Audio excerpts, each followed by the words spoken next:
জাতীয়তাবাদী যুবদল মহাটা পৌরসভায় 10টি প্রোগ্রাম হাতে নিয়েছে।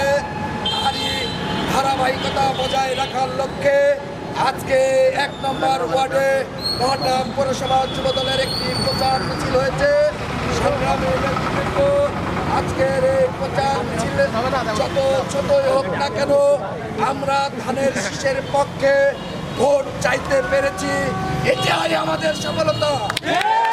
সংগ্রামী নেতৃবৃন্দ, আমি এখানে বিএনপির নেতৃবৃন্দ উপস্থিত আছেন, আমি সকলকে অনুরোধ করব আগামী শুক্রবার তথা 28/11/2025 আমাদের 3 নম্বর ওয়ার্ড যুবদলে মহাটা পৌরসভা যুবদলের আরেকটি মিছিল আগামী শনিবার বেলা 3 ঘটিকার সময় মহাটা গরুহাটা থেকে শুরু হবে।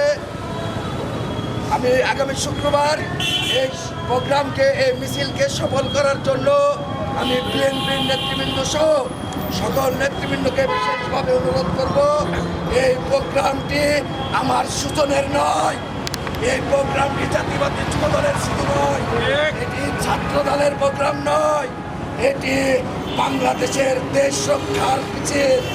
এই মিছিলে ধানের শীষের এই মিছিলে যদি জিয়াউর রহমানের আদর্শকে বিশ্বাস করেন তাহলে আগামী শুক্রবারের মিছিলকে সফল এবং সাফল্য করার জন্য সকলে অর্গানাইজ এখানে উপস্থিত হবেন, এই আশাবাদ ব্যক্ত করে আমি আমার সংক্ষিপ্ত বক্তব্য শেষ করছি।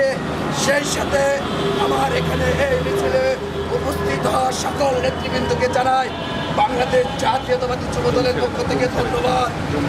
শহীদ জিয়া অমরক, খালেদা জিয়া জিন্দাবাদ, তারুণ্যের অহংকার তারেক রহমান জিন্দাবাদ, অ্যাডভোকেট শফিকুল হক মিলন জিন্দাবাদ।